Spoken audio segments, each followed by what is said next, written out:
శనగపప్పు ఒక 4-5 అవర్స్ నీళ్ళల్లో శుభ్రం కడిగి మంచి నీళ్ళలో నానబెట్టుకోవాలి.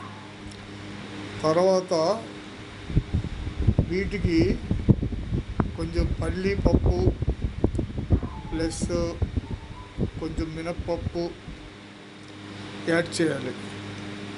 యాడ్ చేసి ఉల్లిపాయలు, ఎండుమిర్చి, కరివేపాకు అవి కూడా కొంచెం ఫ్యాన్ కింద పెట్టుకొని బాగా ఆరాక పోపు పెట్టుకోవాలి. ఇది పిల్లలు ఏంటి పెద్దలు ఏంటి అందరూ ఈ వర్షాకాలం చాలా ఇష్టంగా తింటారు.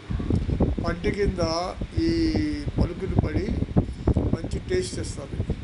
కొంచెం లాస్ట్లో దించే ముందు ఉప్పు, కారం, పసుపు యాడ్ చేసుకోవాలి తగినంత. చాలా చాలా టేస్ట్గా ఉంటుందండి.